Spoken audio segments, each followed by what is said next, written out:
금요일입니다. 오늘도 새벽에 만나는 하나님 오신 여러분들을 환영합니다. 같이 기도하겠습니다. 아버지 하나님 감사합니다.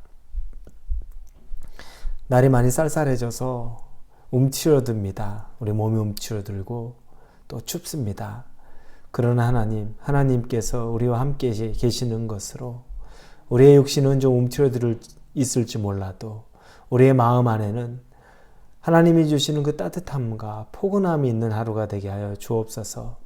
하루를 시작하는데 이 하루가 너무너무 기대가 되고 이 하루가 너무너무 즐거운 그 마음이 우리 안에 가득할 수 있도록 하나님이 함께하여 주옵소서. 마음의 문을 하나님에게 활짝 엽니다. 기대하는 마음을 갖습니다. 그리고 미리 기뻐합니다. 믿음으로 하나님 이 마음을 가지고 오늘 살아갈 때 우리 삶에서 가장 은혜로운 금요일이 될 수 있도록 축복하여 주시옵소서. 예수님의 이름으로 기도합니다. 아멘. 우리에게 주시는 말씀입니다. 마태복음 16장입니다. 21절부터 28절까지의 말씀입니다. 마태복음 16장 21절에서 28절입니다. 마태복음 16장입니다. 우리 찾으셨으면 같이 읽겠습니다. 이때로부터 예수 그리스도께서 자기가 예루살렘에 올라가 장로들과 대제사장들과 서기관들에게 많은 고난을 받고 죽임을 당하고 제3일에 살아나야 할 것을 제자들에게 비로소 나타내시니 베드로가 예수를 붙들고 항변하여 이르되 주여 그리 마옵소서. 이 일이 결코 주께 미치지 아니하리이다. 예수께서 돌이키시며 베드로에게 이르시되 사탄아 내 뒤로 물러가라. 너는 나를 넘어지게 하는 자로다.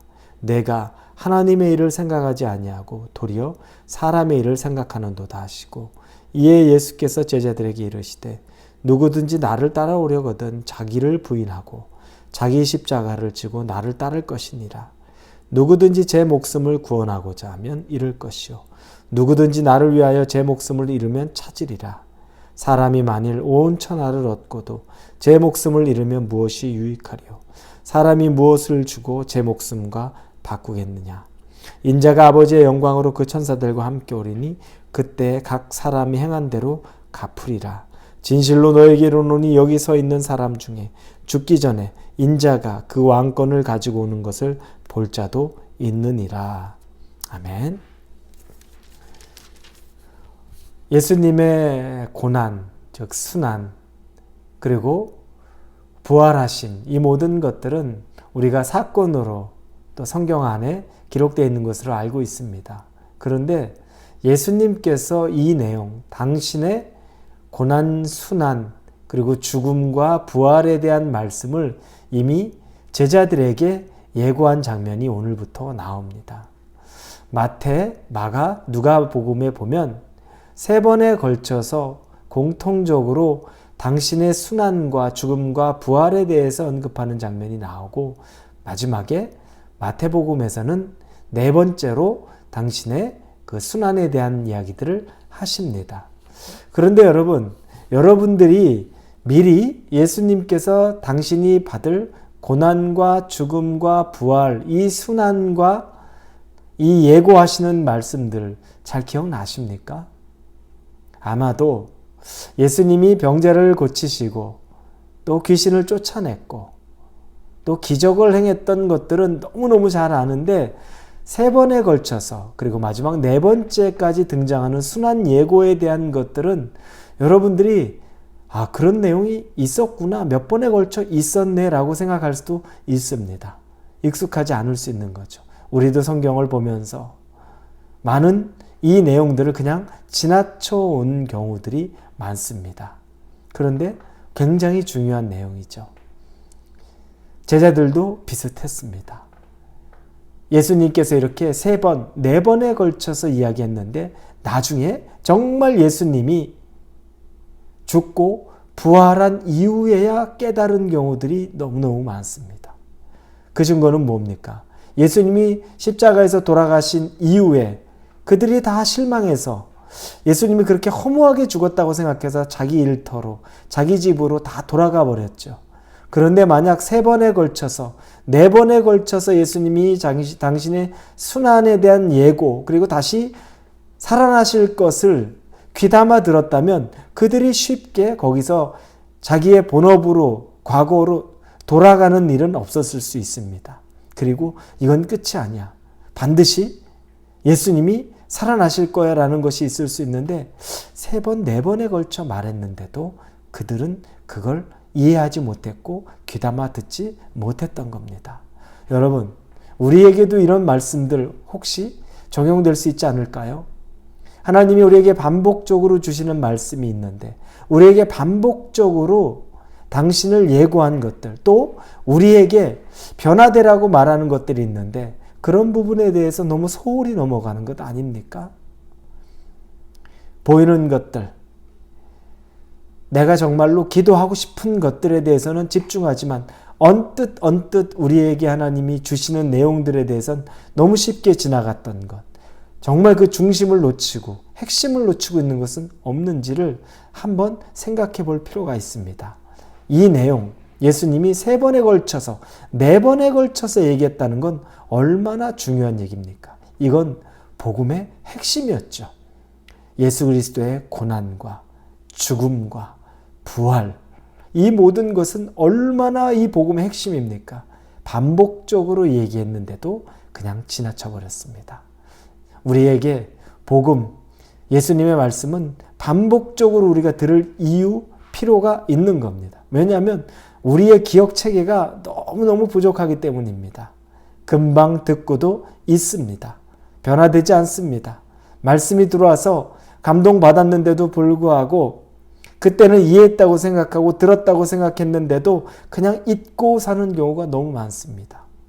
베드로는 예수님의 이 순한 예고의 말씀을 듣자 바로 예수님에게 말합니다. 안 됩니다. 절대 그럴 수 없습니다. 그래서 오늘 본문에 보니까 22절에 예수를 붙들고 항변하여 이르되 주여 그리 마옵소서 이 일이 결코 주께 미치지 아니하리이다. 이렇게 얘기합니다.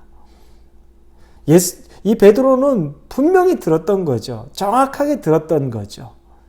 그런데 베드로가 3번 부인을 하고 그리고 다시 어부가 돼서 고기로 허탈하게 돌아갔지 않습니까? 그리고 이 베드로가 이 뜻을 이해하지 못하고 절대 그러면 안 됩니다. 그럴 수 없습니다. 왜냐하면 예수님은 승리의 상징이고 절대 예수님이 고난을 받는다, 누구에 의해 죽임을 당한다, 이건 있을 수 없는 것이라는 인간적인 생각을 했던 것이기 때문입니다.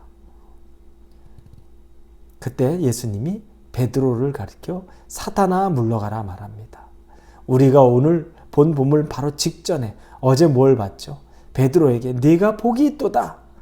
왜냐하면 베드로가 너는 나를 누구라 생각하느냐라고 예수님이 물었을 때 주는 그리스도시요 살아계신 하나님의 아들이니이다 라고 신앙 고백, 위대한 신앙 고백을 했습니다. 그때 예수님이 기뻐하고 내가 복이 있도다.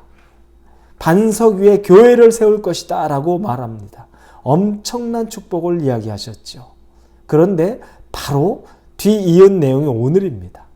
사단아 물러가라. 순식간에 이렇게 돼버리는 겁니다. 본질을 놓치면, 복음의 본질을 놓치면 이렇게 되는 겁니다. 아니 갑자기 베드로에게 우리가 아는 사탄 마귀가 막 들어가서 그가 흉측하게 변해서 그렇게 된 것입니까? 아닙니다. 생각이 이 복음에서 조금 흐트러지면 그건 즉시 사탄의 노예가 되는 것밖에는 안 된다는 겁니다. 본질 놓치면 그렇게 되는 겁니다. 여러분, 사람은 누구도 장담할 수 없습니다. 목회자, 선교사, 평신도 중에 장로, 권사, 집사 다 똑같습니다. 사람이 복음의 본질을 놓치는 순간에는 사탄아 물러가라는 이야기를, 책망을 들을 수밖에 없는 겁니다. 직분으로, 제자라는 직분으로, 목사라는 직분으로, 장로나 권사나 집사라는 직분으로, 부장이라는 직분으로 이것이 웨이브되고 항상 안전할 거라는 생각은 너무 순진한 생각입니다. 안전할 수 있는 건 복음에 깨어있는 겁니다. 말씀에 깨어있는 겁니다. 그래서 예수님의 말씀 하나하나를 놓치지 않고 순한 예고를 3번에 걸쳐서 할 때마다 귀담아 듣고 마음에 새겨놓는 일이 우리 가운데 있어야 우리가 실패하거나 실수하지 않는 겁니다. 그리고 이 말씀 이후에 책망을 받고 예수님이 계속하시는 말씀은 뭐냐면 당신의 순환과 고난과 죽음과 부활이 당신에게만 해당되는 것이 아니라는 겁니다. 제자들도 걸어가야 될 길이라는 겁니다. 우리가 예수님처럼 죽었다 부활할 수는 없지만 그러나 예수님의 길을 우리가 고난받는 길에 동참하고 그리고 그 고난으로 인해 우리가 하나님을 위해 죽는 삶을 사는 것, 그것이 바로 나중에 천국에서 하나님의 상급을 받는 하나님의 자녀의 권세를 얻는 일이라는 것을 그 이유에 설명합니다.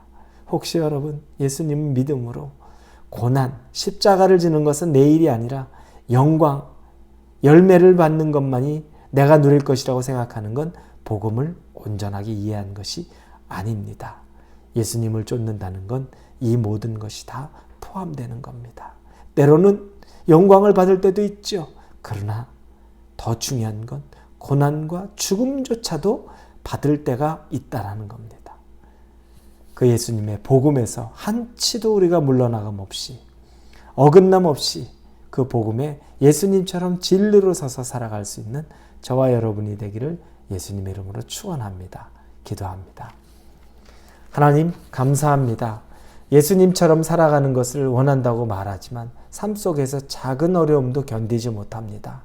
그러나 하나님, 예수님 때문에 받는 고난은 기뻐할 줄 아는 그런 참 제자의 삶을 살게 하여 주옵소서. 예수님 이름으로 기도합니다. 아멘.